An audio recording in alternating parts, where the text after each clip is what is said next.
per mile mark, and that's going to make the people who are behind have a harder time of catching up. They can run 450 miles, but they're not going to make much of a dent on these guys. You mentioned Morishita in only his third marathon. Huang is only his fourth. Does inexperience hurt them here? Well, in this case, I think that they are the kind of runners who are full of energy, full of run. They don't have the burden of a lot of marathons behind them. We'll check the three leaders when we come back to Barcelona. Barcelona, Stephen Freigang of Germany is moving up on Bettiol of Italy. And meanwhile, one of the leading Koreans, Kim Wong-ki, has dropped out, leaving Wang Young-cho of South Korea and Koichi Morishita of Japan as the two leaders. I think it's evidence that the pace is picking up, and no longer is it a team race for the Koreans against Morishita. Just two runners now, and they'll start to feel each other out by injecting a little bit of pace. Meanwhile, another Japanese runner, Takayuki Nakayama, is within striking distance. He's closing in on Kim here. And Nakayama, one of the most experienced runners up in the leaders area. This is the 15th marathon of his career. As we look at the Americans trying to stay within reach, but they've fallen more than a minute behind now, Tom.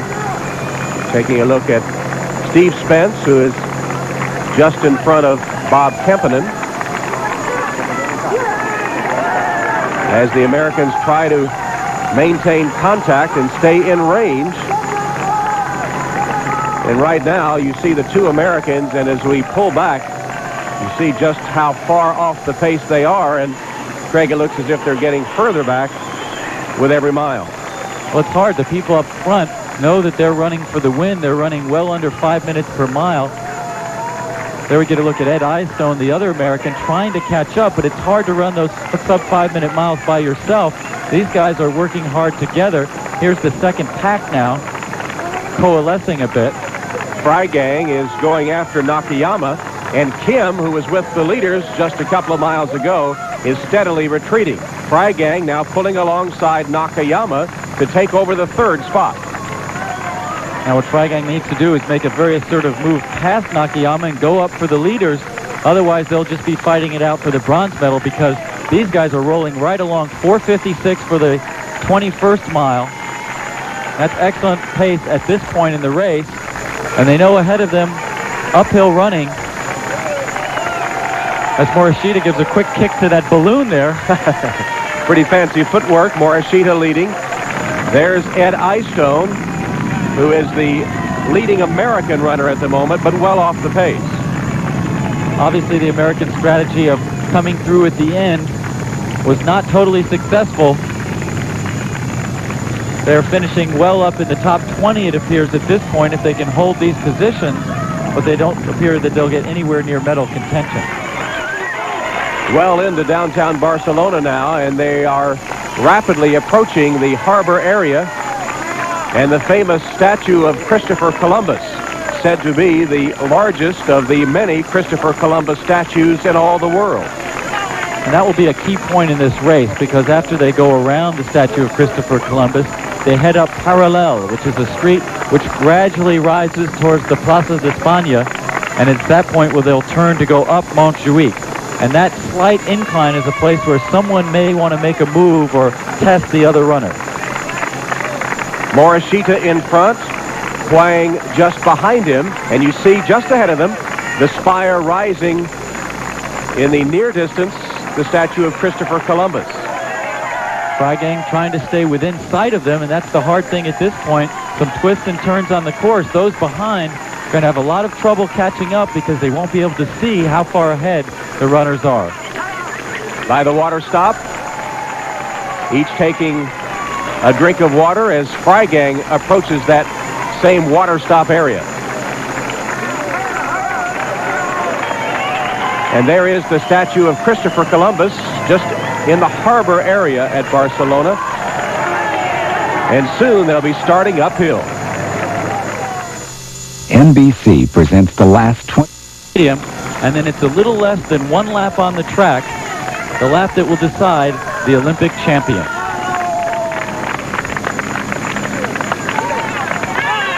And as of now, it appears that the gold medal has come down to these two. They have opened a sizable lead. In the red is Wang Young Cho of South Korea. In the white, Koichi Morishita of Japan. And as you mentioned, both relatively new to marathoning. Hwang running only his 4th marathon. His second, though, was a victory in a championship, the World University Games last summer, held in July in Sheffield, England. He won and established a new championship record. Knowing how to win a marathon is important when you want to win one. It's the feeling of knowing you can win, plus the feeling that you can go and push the other runner to his limit.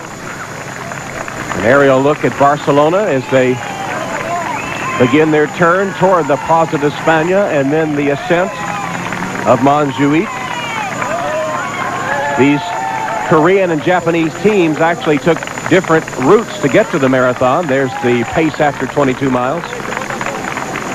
They've slowed slightly, Tom, and you mentioned those different routes. The Japanese team actually went to the north of Japan, Hokkaido, and there they trained as a team. It's the team concept in Japan.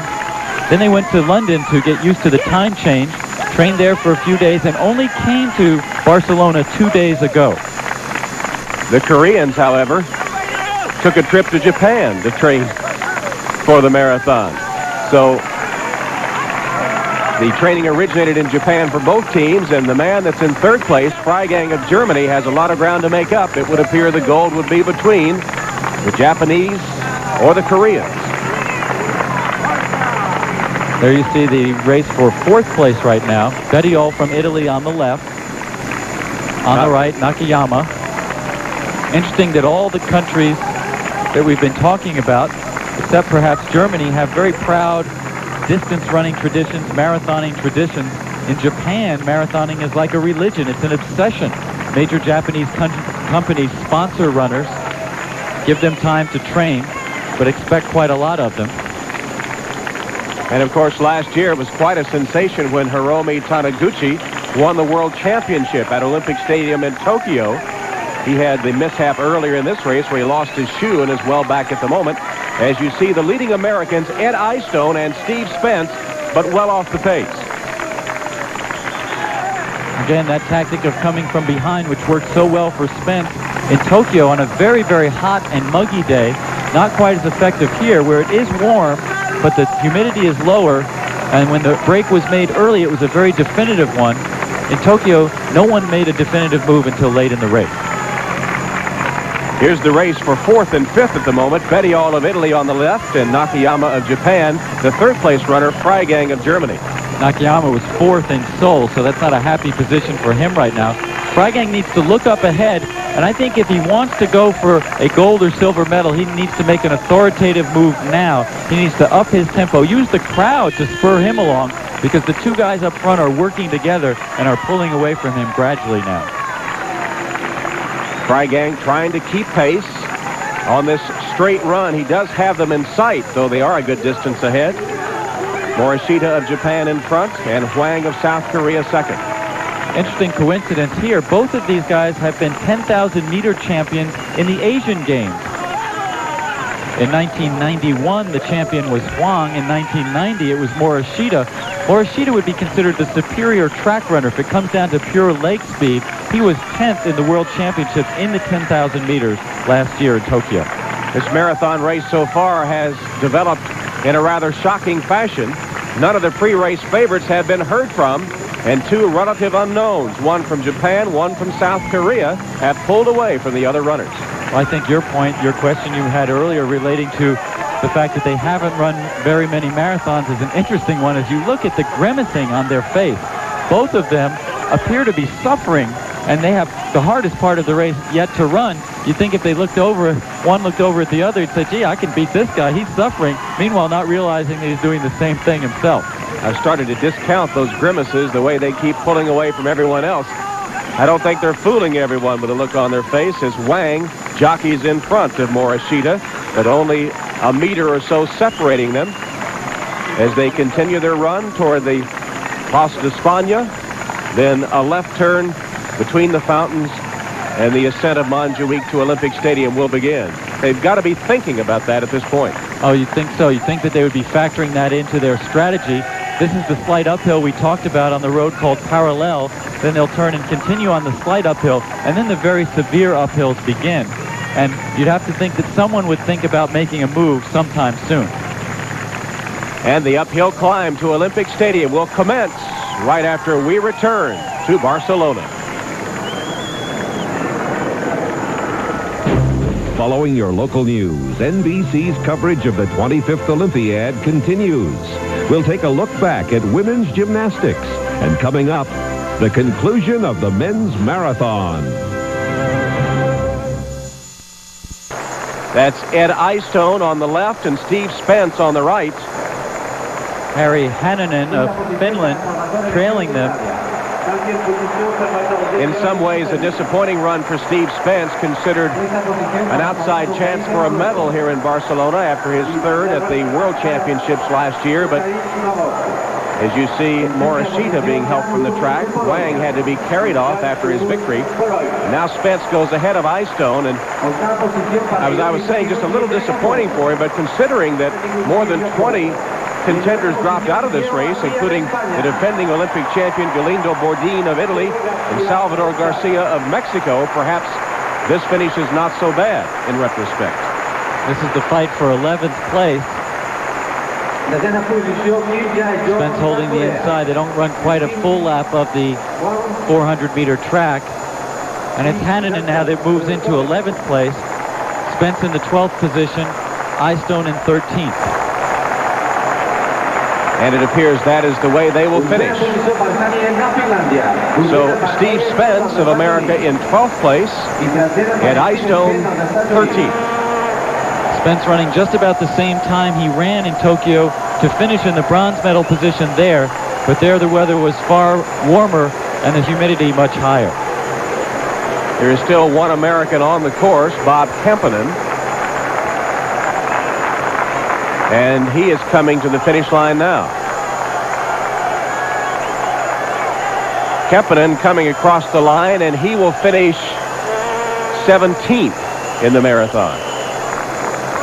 Tom, and the team concept, while it brought the team across the finish line relatively close to one another, obviously not the most successful tactic, as the come-from-behind strategy did not work as well on this day.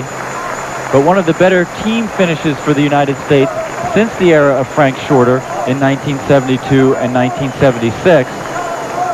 Eystone, the experienced track runner, converted to a marathoner. Kempinen, one of the younger marathoners in the world, competing at this world-class level, and he put off medical school to compete in this Olympics and will certainly have a chance in 1996. Steve Spence finishes 12th, Ed Eystone 13th, Bob Kempinen in 17th place.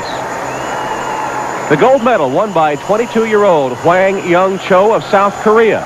The silver to Morishita of Japan, and the bronze Freigang of Germany. These Olympics have been marked by startling upsets, and that theme continues in the marathon. The favorites were nowhere, and an unknown 22-year-old Korean takes the final event. Hwang Young-cho writes in his diary every day. Tonight he will write, gold medal. Now this is Tom Hammond for Craig Masback, Bob Pritchard, Frank Shorter, and our entire NBC crew saying so long from Olympic Stadium in Barcelona.